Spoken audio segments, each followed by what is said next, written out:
this now. Alrighty. Did you all get that recording now video or little blurb? Okay, thanks.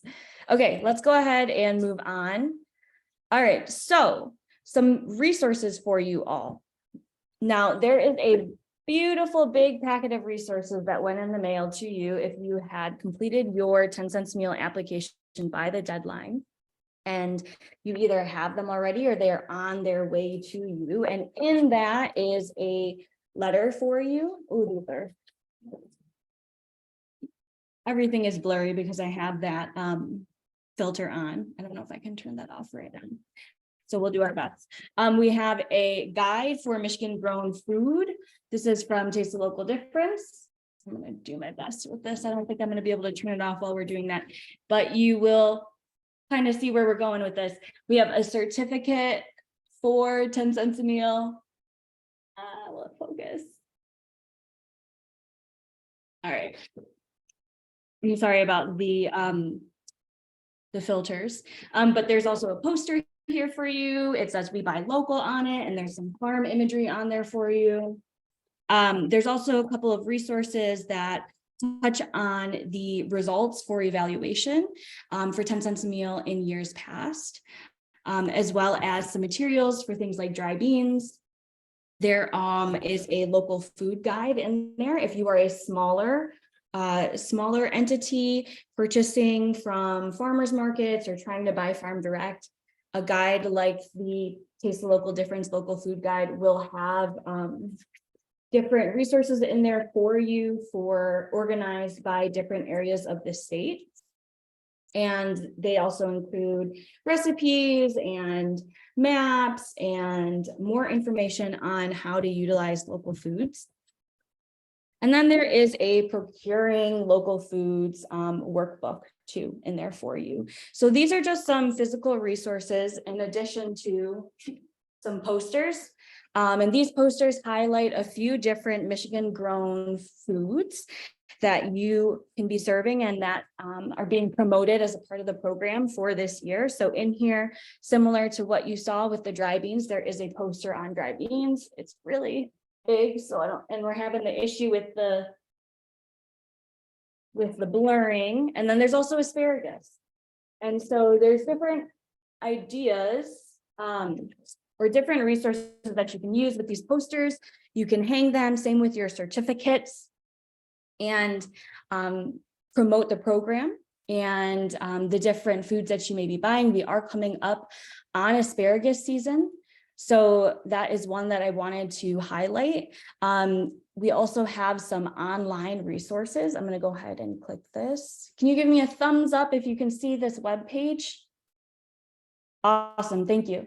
So I just wanted to point out some resources because often we hear from grantees and prospective grantees that they want more resources for knowing what to do or where to find these things. So I just wanted to point out that on the 10 cents a meal website, under the Build Your Farm to School program, which is geared towards school districts, there are these resources that are already organized and available for you to look at. So resources that are for procuring Michigan grown fruits, vegetables, and dry beans, for preparing them. We also have resources for promoting, including Cultivate Michigan, which has some of those, which is where those posters are from. And then also resources for different educational activities for you to be able to tie those in the classroom too, and work with your administrators and teachers at your school to try to connect your classroom and your cafeteria more together. And I also wanted to point out there is also a early care and education version of this page too that has different resources available, just geared a little bit more towards those in the early care and education setting, but same kind of layout with resources for procuring, for preparing, for promoting and doing the marketing component, and then also for planning different educational activities.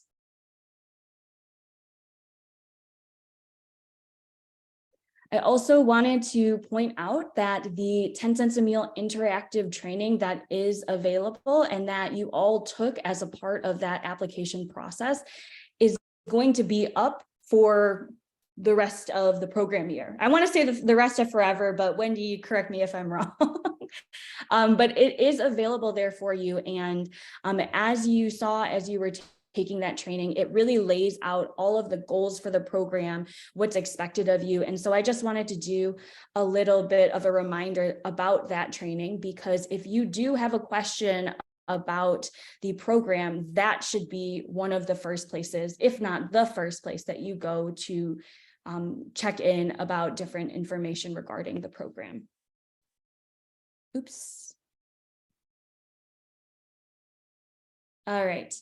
I wanted to actually share some resources that were shared with us with Gordon from Gordon Food Service. I had the opportunity recently to speak with somebody on their produce team, and they had shared that they are working on developing materials to help local purchasing easier for their customers. Of course, not everybody uses Gordon Food Service, but I know that many of you larger grantees do use Gordon Food Service. So just a heads up about flyers like this. I know that they're working on a May version of this flyer, but this is a local purchasing made easy flyer that shows the different products that they have that align with 10 cents a meal, as well as local food for schools. If you are using local food for schools, which is another grant opportunity available to you through the Michigan Department of Education. And so one thing I do want to note is that on this flyer, there are products like cheese and milk that are allowed for local food for schools, but not for 10 cents a meal. So just keep that in mind, that 10 cents a meal is your Michigan grown fruits, vegetables, and dry beans. So all of the funding for 10 cents a meal should be used to support those kinds of purchases.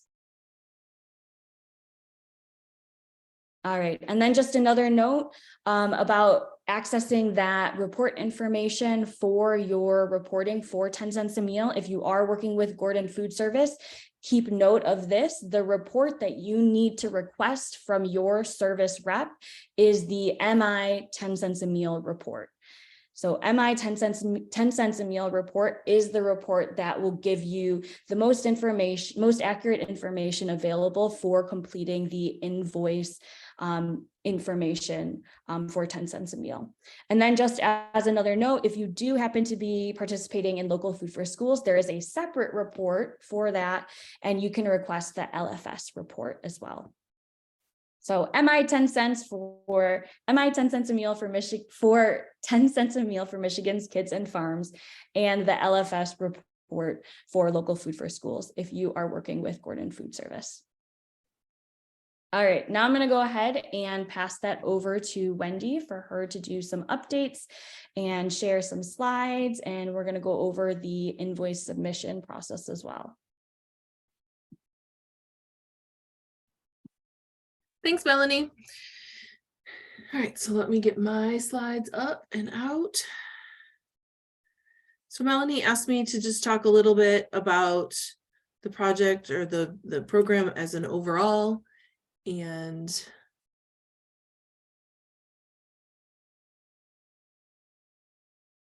sorry, I don't always Zoom. I usually Teams, and so finding the buttons are a little harder for me.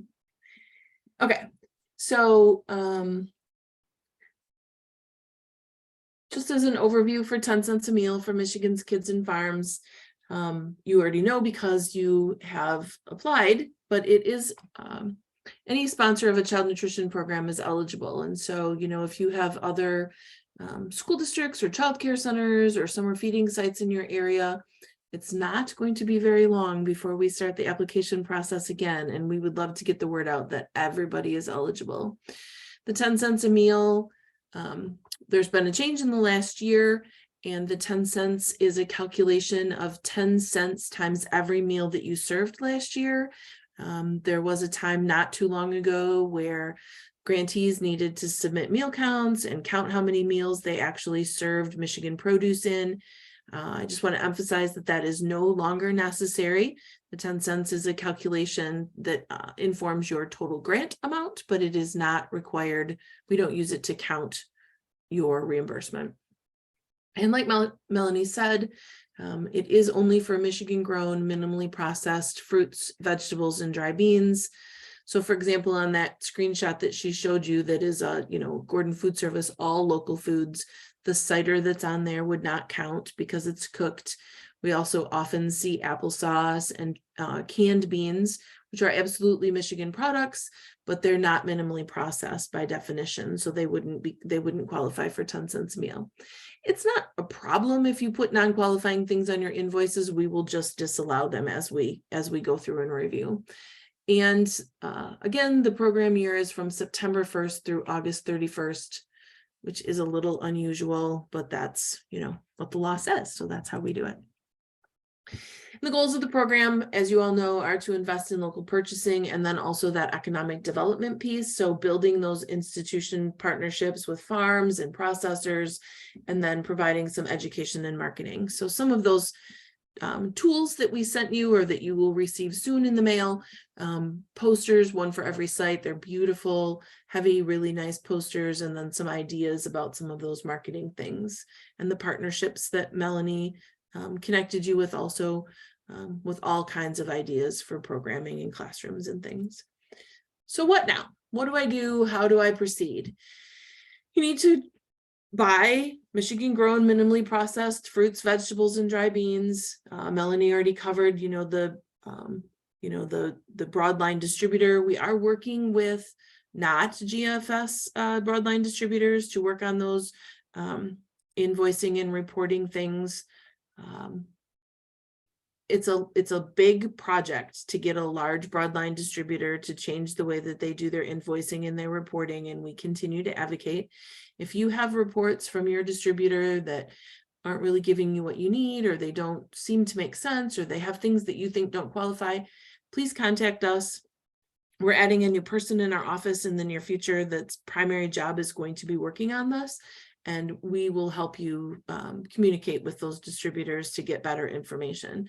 We had a lot of frustration last year about things being disallowed, and we're trying to get ahead of that this year.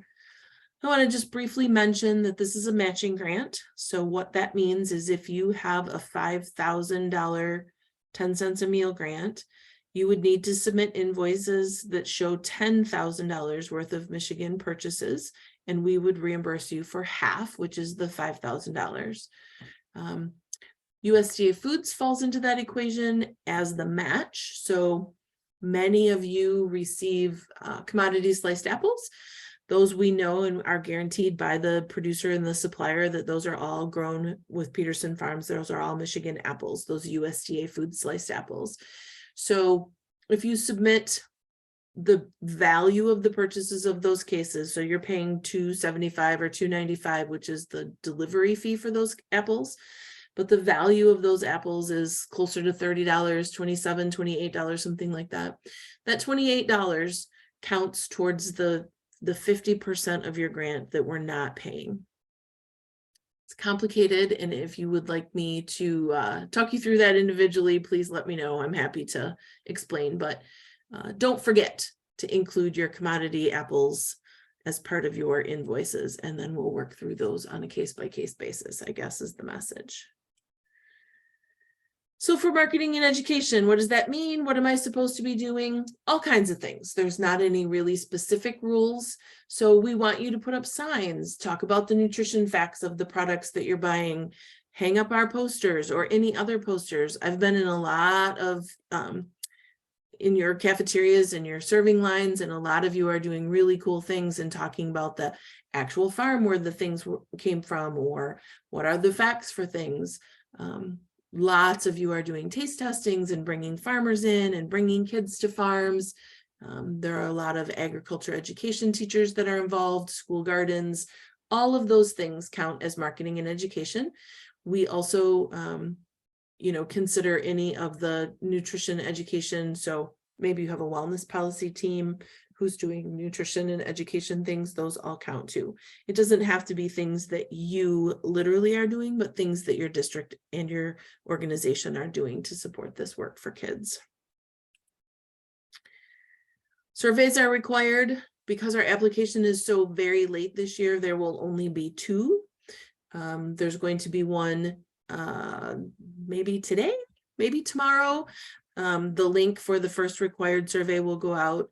And a lot of the questions on there are about your plans. So even if you haven't started or haven't thought about 10 cents because we just approved your application this week, a lot of the questions are about what are the barriers and what kinds of things has your district done in the past or your organization done in the past.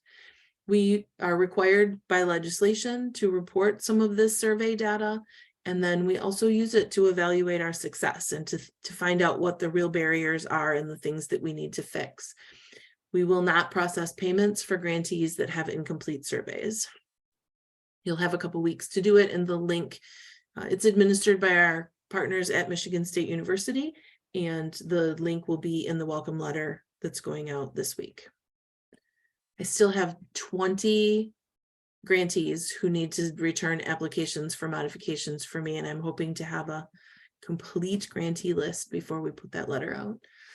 These are just some of the things that the evaluation from the previous year, they're not done summarizing last year's work, but things that we report to the legislature and things that we really like to learn and that we publicize in articles that we write and for other stakeholders in the program.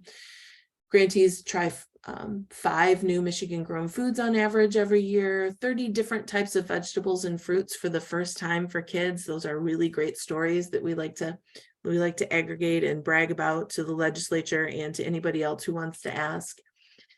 Grantees are more likely to report the farm of origin if they purchase from a food hub. Not all of you have access to a food hub, but there are a couple of really great food hubs in Michigan that are doing really great things, supporting both farms and 10 cents grantees. And we've gotten some notification about some potential new federal grants that could support the development of food processing and food hubs in some of the other parts of Michigan. So we're really looking forward to focusing on helping with that as well. Grantees that use a food hub increase the number of Michigan grown foods that they have access to once they start working with a food hub. So we love food hubs. Then you need to submit your invoices. So like Melanie said, there's just 4 items on your invoice submission now. You need to have the name of the product, the name of the farm, the location of the farm, and we mean by that the county of the farm, and the cost of the item. So I can show you really briefly what the invoice submission template looks like. You need to use this template.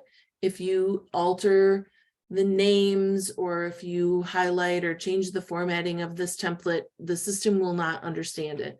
It also doesn't understand skipped lines. It doesn't understand total lines, and it requires there to be data in these 4 fields. Those 4 that are required, that are listed, you need to have the name of the product, the farm county, and the amount.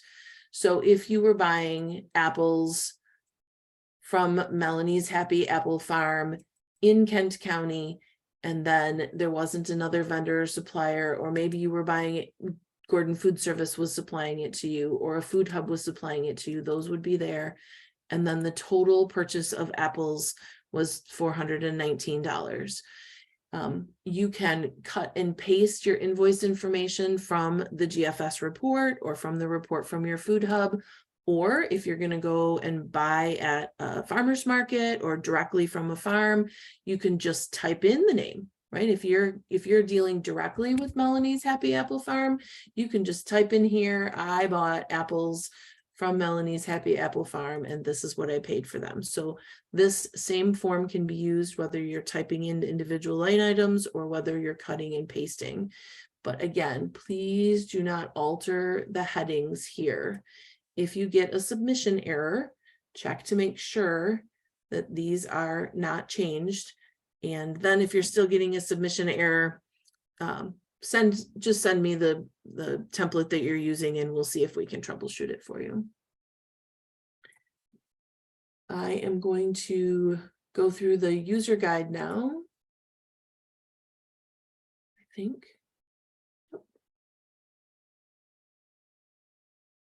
So here are the specific instructions for submitting invoices. I talked through several of these things. All of these changes will cause upload errors. These are the things that you need to do. If you, for example, if you purchase 6 cases of tomatoes at $50 a case, you would enter the total, which is $350.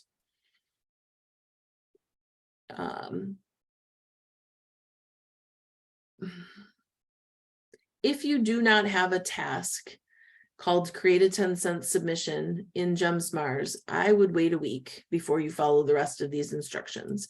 We have sent the user list to GEMSMARS so that it creates a user ID and connects you all to the 10 cents a meal program. But like I mentioned earlier, I didn't have a complete application list until very recently. There were a lot of grantees that we had to wait for. So in a week, if you do not have a 10-cent submission task, you need to do these steps. So MDE, through no fault of the 10 cents a meal program, has changed user authentication in the last year and changed the way that you access our systems. The vast majority of you have already been through these steps to connect your MEIS account to your MyLogin account because you've already completed applications, you've already completed claims for our federal programs. If you have someone new who is not the person who completed your application or who has not ever done this process before, you may need to back up and follow some of these steps. Once you get to requesting program level permissions, then there's a form that has a checkbox and you have to check the box that says 10 cents a meal. It sends it to your authorized official, and then that person has to approve you and you'll have access. If you're having issues with any of those things, please reach out to MDE and we will help you with the steps. We have a person whose full-time job it is to help people get access to our systems. Assuming you've done all of those things and everything is working beautifully, you will have a task that says create a 10-cent submission. Let me make that bigger. Once you click on that, it'll pop up a window. And if you have more than one district, there's a drop down. You can choose the district that you're talking about. If you're only assigned to one district, then there will only be one there. You can invent a submission name for whatever it is that makes sense to you. So I might want to say Farmers Market April or anything that makes sense to me, and then the month for which those are. So I do need to submit all of my March invoice data on a March invoice spreadsheet. And because we are 7 months into the program, if you need some help sorting your Gordon Food Service or other 7 months worth, please reach out to us and we can help you with that as well. So then what happens after you hit submit, then you will have another task that says you've initiated a new submission. You'll open that task and it will ask you to choose a file. You will pull that Excel file that we talked about. My sample spreadsheet that had Melanie's Happy Apple Farm on it is called 10 cent sample invoice. Choose this file. I'll click on it on my desktop or in my documents or wherever I've stored that invoice file. And then I'll click load template. Again, these are the fields that are required. And it will not load if I do not have those required fields. I may or may not have data in the D and E column. Once it works, takes a couple minutes, you'll get a pop-up that says data was submitted successfully. If you go back in, you'll see that your submission status is submitted. We will pull those as in batches and approve them. So, it might be a week or two before we get through all of the line items. Last year, we had 26,000 line items of data submitted. So it does take our team a minute to get through them all. But there's no further action needed from you. We will approve or disallow your line items in batches, and then we will disperse payments. So if you are a school district, you will get your payment on your state aid report. It's section 31J of the State Aid Act. If you are a non-school, meaning a private school, a child care center, a community service agency, or another partner, then we will be dispersing payments through a fiduciary agent, which is Gogebic Ontonagon ISD, and we will get you some instructions about how to proceed with that. Get out of this. And our friends at 10centsmichigan.org, our friends at Groundwork manage this website that Melanie already showed you, with all of the resources. The legislative reports are there, news stories, cool things that are happening with our grantees, any kinds of announcements about applications, etc. And I will stop sharing. And we can take some questions if we have some. Awesome. Thanks for going through that, Wendy. We do have a couple of questions that have come through. So one person sent me a message and just wanted to ask, is the application officially closed for this year, for this program year? It is. The application, I don't even remember we extended the deadline once and then gave people who had already initiated an application another week to complete, but the application is closed. We expect it'll be open again in September. All the hard work of building this new application, which never existed in Nexus before, and things is done, and we're not changing very much. So I'm fairly confident that we can be on schedule for the next program year. Thank you. And then somebody wanted to ask if that form was the same form as the local food for schools grant form. It is. Good observation. So it is the same. And if you are submitting invoice data for local food for schools that is also 10 cents eligible, you can submit them for both. So you can submit Michigan grown, minimally processed, let's say, apples and broccoli for local food for schools, and then upload that same invoice into the 10-cent system and get the state match for that as well.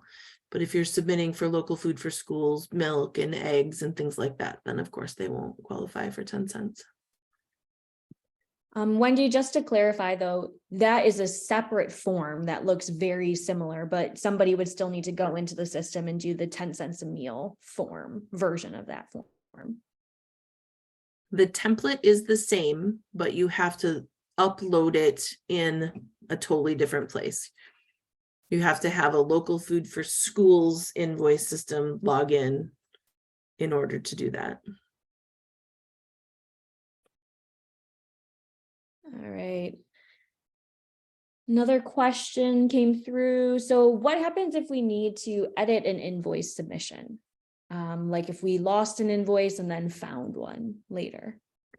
You can't really edit an invoice submission, but you can make as many as you want. So if I submitted my Melanie's Happy Apple Farms and then I found, some Amanda broccoli that I wanted to submit, then I would just save that in a separate template and then upload another, April. You can submit many for this, as many as you want for the same month. Some grantees want to have their Gordon Food Service invoice submissions separate from their farmers market or direct farm invoices. So any number of invoices for a given month are completely fine. You can't really edit one that you've already submitted though. Okay, and then we have another question about, this is specific to home daycare providers who may be participating in the program. How do we know what amount we are approved for as a home daycare provider? Our home daycare providers are all participating through one sponsor who's our pilot sponsor this year. It's Association for Child Development. And your sponsor will know how much you're approved for. We are working through those details right now because there's an extra layer of reporting for ACD to do, but your sponsor will know. It's 10 cents times all the meals you served last year.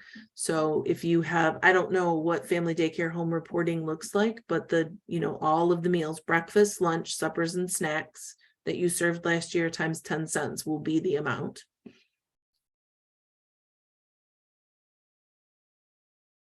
And then another question, this is about local food for schools. Do you know why some Pearson food products would have been denied through local food for schools, such as like a peeled carrot? I know it's a really specific question, so. So Pearson's not a farm, so maybe because it didn't have a Michigan farm name, a lot of those aggregators don't have year-round Michigan produce, so it might depend on the month. It might depend on the the lack of a specific farm. If you have a specific question, I'm happy, just email me and I'm happy to, I'll put my email address in the chat. We can look into it. All right, I also want to open it up. So if you do feel more comfortable and you just want to come off of mute to ask a question, feel free to go ahead and do that.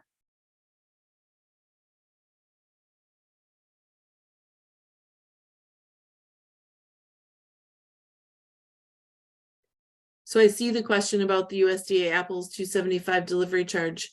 Put 275 on your spreadsheet so that I know that those are commodity apples, and we will adjust the value because we get the value from the processor. So I need to differentiate between the 275 commodity sliced apples and any apples. I mean, you could buy them at case price also. Some grantees do buy them at full case price, and I need to be able to see the difference. So just leave them with the 275 and I will adjust them to the fair market value price.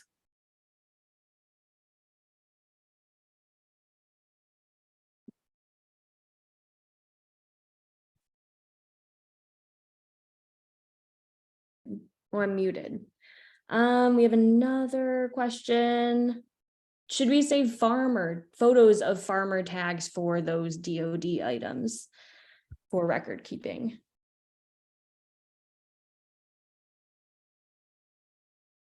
Probably. So the DoD, the Department of Defense, is a super, super big ship to turn. And I'm not confident that we're going to get accurate Michigan farm data from them for many years. So we aren't ever guaranteed that DoD produce comes from Michigan, except the apples. But we know lots of it does. And so it would be difficult for us to approve every DoD broccoli purchase because we know that not all of it comes from Michigan. So if you do have documentation that your broccoli or whatever your DoD cases are from Michigan, I would probably save them. I mean, it's unlikely that anybody is going to come look at your pictures, but we would want to know that the specific cases that you're claiming are Michigan, because, many of them will not be Michigan. Sorry, that's a non-specific answer. We're working through those things. All right, go ahead and continue to send through those questions, but I was also just reminded of something as Wendy was talking about the fair market value price that I wanted to share, just another resource to make sure that you all knew about it. And that is the Garden and Donated Produce Guide. So if you have not yet seen this, this is a guide for anybody who is receiving donated produce from a Michigan farm, or you have a school farm or school garden that you harvest from, and that food gets served to the children who attend your school or who attend your center, that kind of thing. So with this tool, you can actually determine a price for that product on a per pound basis. You can see there's two different columns here with values. Pick one. I would suggest the higher one. Wendy, what would you suggest? Yep, pick a price, and that's on a per pound basis. So let's say you grew your own carrots. Okay, you would pick your price for carrots. That's 92 cents. You would weigh your carrots. Let's say you have 3 pounds of carrots. 3 times 92 cents, and then you would put that approximately $3 and some change on your invoice report. So in this sense, you're actually able to receive some financial benefit from the produce that you are actually growing or received donated. Now, this is something that's new, so new since last year. So as a resource, just wanted to put that out there again to make sure that everybody knew that. Wendy said that she saw some really cool things in the application about, growing and taste tests and all of that kind of stuff. So I just wanted to remind you all that you can use that garden produce in your programs and submit the fair market value for that on your 10 cents a meal invoice information. I just want to add to that this list is not complete. And so if you have requests of things that you'd like us to add, these were the things that we were able to easily research from the USDA Agricultural Market Service. So they track this data for these specific commodity products. And so we were able to extrapolate those prices for these specific products. But we really would like to expand this list. So if you're growing something or you've gotten something donated that is not on this list, we would really like to hear from you, and we will focus on those things as we expand this document. Yeah, and we had a really good question in the chat, Wendy, and that comes from Sue. She asked, does a farm or a school garden have to have any kind of certification to participate in this program? They do not. A school district, any buyer, a school district or a grantee can make their own determination of food safety. Often that's at the school board or the grantee administration level. Sometimes an administration will require that a farm be GAP certified, which is a good agricultural processes certification, which is a pretty high level, expensive, complicated certification, safety certification. Many other grantees choose to buy from a food hub because the food hub manages the food safety piece. Or some grantees can get a checklist or get some help from our partners at the Department of Agriculture and Rural Development. And there's a checklist of things that you could observe and go and visit a farm and see, to make sure that the water that they're irrigating with is clean, and that the bins that they're harvesting product into are sanitized, and those kinds of things on their checklist. We can connect you with resources for checking those things out, but grantees can decide what level of food safety certification is important and necessary for them. There is not a state rule. Thank you for that. And then also to piggyback off of that, another kind of related question is, can I put the donated amount from the school garden back into the garden program? And I'm assuming that is referring to the money that is received back. But Susan, if you want to come off of mute and clarify your question a little bit more, go ahead and feel free to do so. Thank you. We have a school garden out back of the elementary school, and the kids all get together. They plant their garden, they do the whole thing, and it's exciting for them. And I'm sure they would like to give it to the kitchen at sometimes and things like that. So I would use my donated list to see how much that donation is worth. Then can I put that back into their program, like if they want to buy more seeds or they want to buy fertilizer or whatever? Can I put that back into the program, whatever they donate? Actually, I would recommend that they sell you that produce then, instead of, so the value of garden and donated produce is if you're just receiving a donation. So you're receiving a donation from a farm or from your garden, but if it is a perfectly allowable food cost for you to buy produce from your school garden. So if they invoice you, they don't have to use that price. They can charge you any price you're willing to pay, right? It just like if you were buying from, Melanie's Happy Apple Farm, if you're willing to pay the price that she's charging you, you can have a regular food service invoice for that. And then, yes, then all that money goes back into their program. That's fantastic. I thought I had read someplace that your school garden had to donate. They couldn't. Maybe it's one of the other grants. So, and so, I mean, you can't. So, because you're using nonprofit school food service funds, regular procurement rules apply. So you have to stay under the procurement threshold. You can't pay an unreasonable market value. You couldn't pay $1 million for a carrot, you know, that kind of stuff.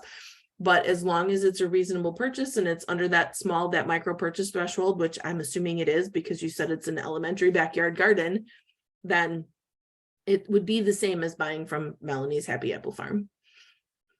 Okay, thank you. I appreciate it. Sure. I also see a question a little ways back.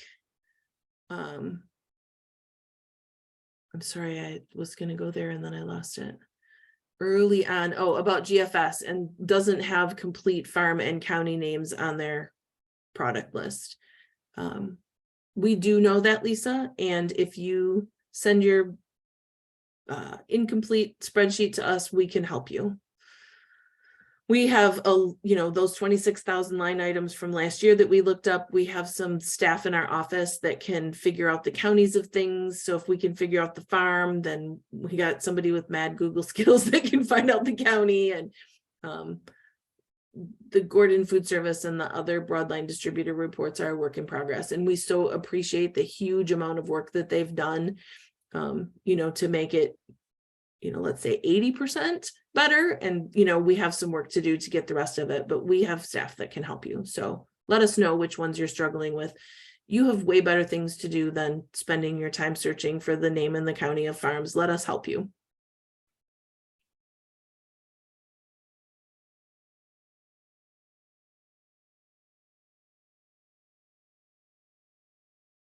I see our partner, Sarah Eichberger, is providing all kinds of great resources. Thank you, Sarah.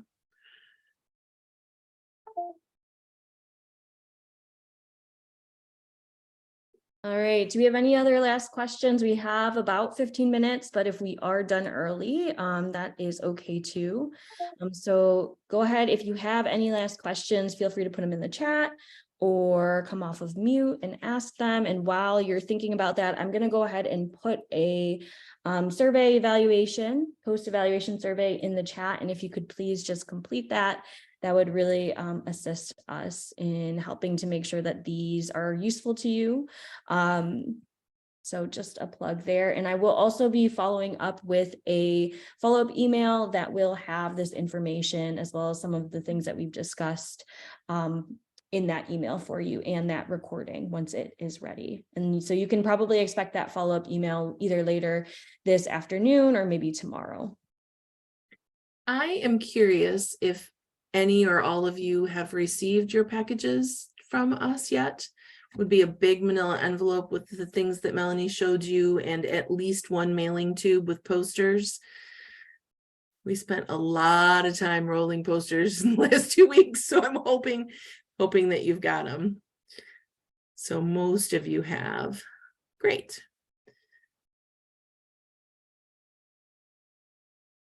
Great. So they're on their way. And it's at least 2 different items. It's a packet with the book and the information, that the guides that Melanie showed you, and then at least 1 mailing tube with posters, depending on how many sites you have. If you need any more of any of those things, we'll be happy to. Thanks. I see I love the magazine as well. So that is actually the 2022 version of the Taste of the Local Difference Guide, and the 2023 version will be out, I think, next month. And 10 cents a meal and our Michigan bean feature are really prominently featured, and we will be sending you all that new one this summer as well. So we'll send you the new Taste the Local Difference Guide with our 10 cents a meal articles in it. And as a little preview, our summer product features blueberries. We have a beautiful blueberry poster for you that will come this summer as well. Yeah, they do a good job getting that magazine into the co-ops and all of the, all the local partners. Okay, well, I'm not seeing any other questions coming through, so I think we can go ahead and wrap early. Wendy, is there anything else that you wanted to share before we wrap? Thank you so much. I appreciate you all very much. Thank you. Yeah, thank you everybody for taking the time out of your day to come to today's meeting and hear about what's going on with the program. And also thank you so much to Wendy for presenting for us and doing the walkthrough. I think that I told her before we opened it up to everybody, opened the meeting up to everybody, that I think the most valuable part is getting that FaceTime with people who are involved with the program, like Wendy, administering it at the Department of Education. So we really value your time. Thank you so much for being here and talking with all of the grantees in the community around 10 cents a meal. Cool. All right. Thanks, everybody. Have a great afternoon.